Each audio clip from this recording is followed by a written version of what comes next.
Samurai will give up some height and reach. Both of them hugely experienced, similar records, 27 victories for Muradov, 23 for Enomoto. But look at the tip sport odds, 1-5 against the Swiss Samurai. Let's get this one underway. Ladies and gentlemen, we are ready for the next bout. Middle bout, 3 final rounds, and the referee in charge is Václav Přibyl. Let me introduce you both fighters, and we will start in the blue corner. He's 41 years old, stands 182 centimeters tall, weight in 84 kilo. Represents Enomoto Dojo. Coaches in his corner are Stefani Bortolozzi, Kenji Bortoluzzi, and Tiziano Visconti. He has a professional record of 38 fights, 23 wins, 9 finishes, 15 losses. Fighting out of Switzerland, Yasube, the Swiss Samurai Enomoto.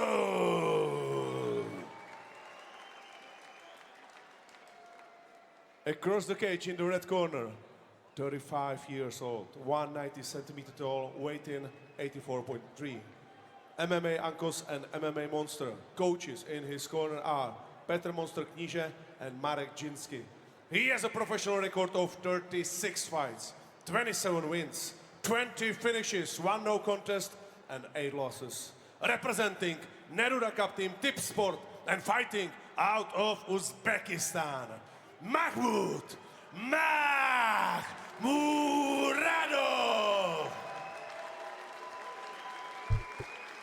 Demak, jangchilar e'lon qilinishdi.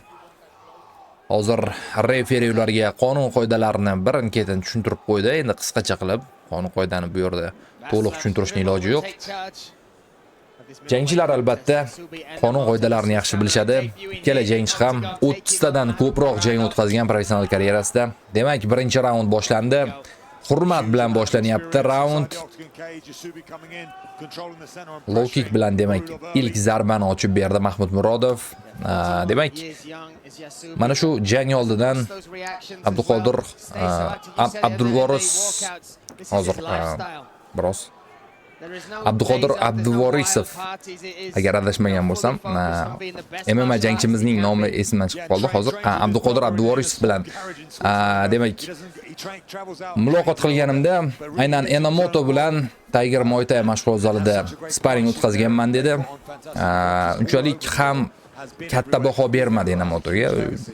Kurashi deyarli yo'q dedi. Bu oqshomda o'zi aslida Mahmud Murodov bilan Luterbeck jang qilish kerak edi, braziliyalik jangchi, lekin jarohat sabab, kasallik sabab overhand zarbasini yaxshigina ilib oldi Samurai. Endi o'zi tana qismiga, bosh qismiga uranyapti. Hozir menimcha ko'zga qo'lini tiqib oldi. Davom etadi jang. Referi o'zlaring kelishib olasizlar dedi, menimcha. Aralashib o'tirmadi.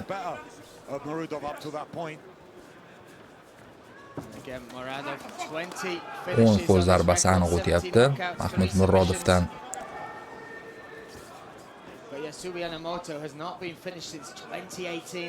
Hozircha Mahmud Murodov yaxshi ko'rinyapti. Nokaut ko'rishimiz ham mumkin. Ko'rdingiz, og'ir zarbani o'tkazdi. O'zi overhand va flying zarbalari bu kalit zarbalar Mahmud Murodov uchun.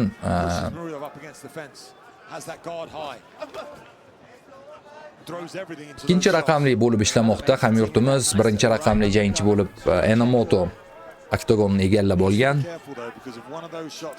Mahmud Murodov himoyadan harakat qilmoqda. Tana qismiga zarba, bosh qismiga bo'lgan hujum aniq chiqmadi. O'ng qo'l zarbasi Murodovdan. Hozircha og'ir zarbalarni ko'rmay qo'ydik. Birozga to'xtab qolishdi, temp biroz pasayyapti. Oldinga boryapti. Mana bu yerda parterga harakat. Bittada olib o'tdi Mahmud Murodov. Ortiqcha harakat ham qilib o'tirmadi.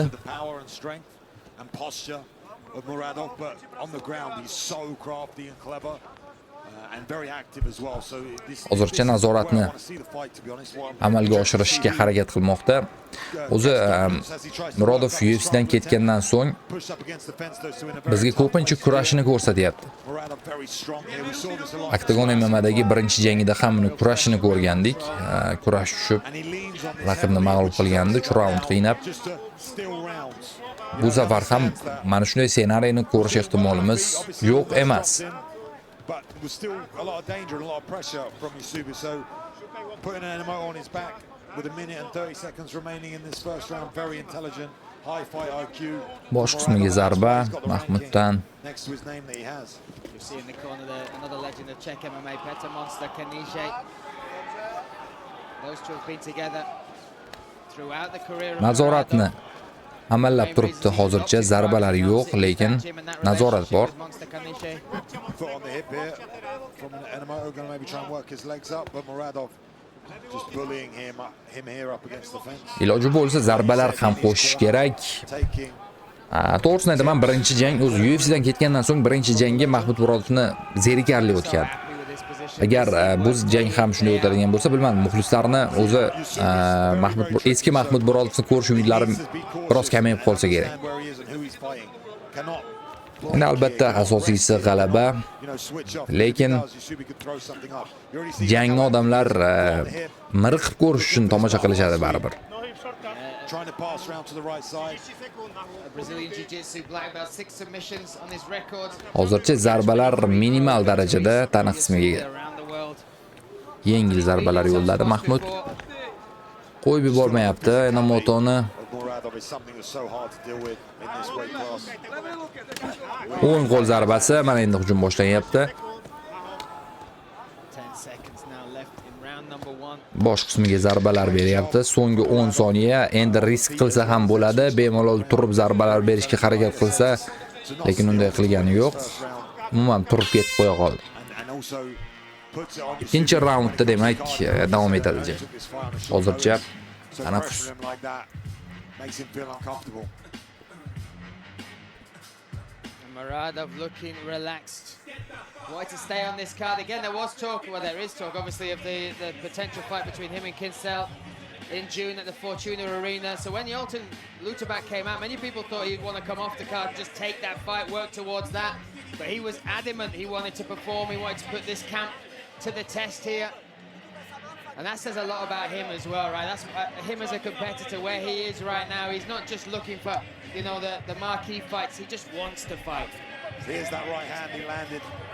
The rocks, Yusubi. You don't see Takroriy lavhalarni bizga namoyish etishmoqda. going to the body well as well. I like seeing Muradov on the feet. I like seeing him striking. He's so explosive and athletic. Great hands, great hands. Ikkinchi raundga jangchilar taklif qilinishmoqda. All the judges agree. First round goes to Mahmud Muradov. Cage door closes. We are set and ready for round number 2. A potential Yaxshigina charchashgani aniq, middleweight battle. chunki aktiv kurash kechdi. Again, and Emoto Jang demak stoykada davom etadi. Muradov in the red. See if Muradov can peel that pressure off. Chap qo'l zarbasi, He's very good at controlling the center of the cage and pushing backwards. o'ng qo'l zarbasi aniq tarzda chiqyapti.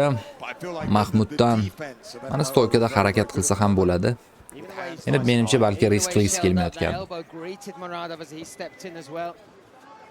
Oh, nice too. And I feel like Muradov a little bit lazy on the defense. His offense. Oldinga boryapti Enomoto, birinchi raundda bo'lgani kabi orqaga bir mana havodagi nokaut do'stlar. Shunchaki turib uxlab qoldi, ko'rdingizmi? Zarbani qabul qildi va o'sha joyda o'zi bo'lgandi.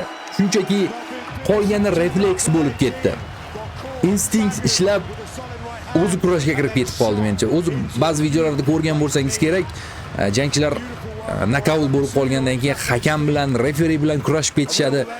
Hozir mana shu jangchi Enomoto aynan shunday holatga tushib qoldi.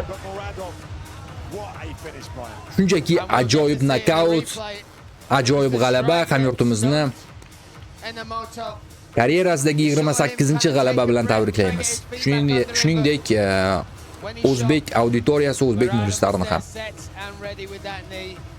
Demak, birozdan so'ng UFC 313 oqshomi ham boshlanadi. Hozir Mahmud Murodov oktagondan chiqib ketgandan so'ng bu efirga yakun yasayman.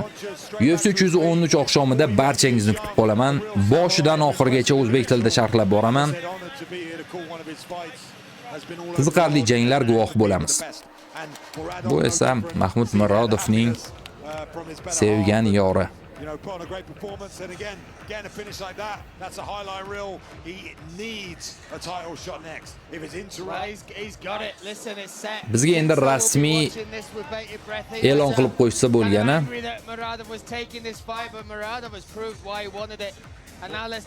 Takroriy lavhani ko'ramiz. O'ng qo'l zarbasi bo'ldi, mana o'chi bo'lgandi. Ishtonni ham ko'tarib qo'ydi. Hech nima bo'lmagandek, bildirmagandek, o'tib bilib qolishmasin deb.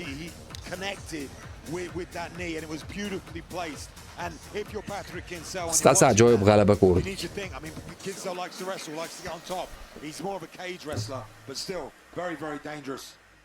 Man to face next for Patrick Kinsella. That'd be a fantastic fight. None of that matters.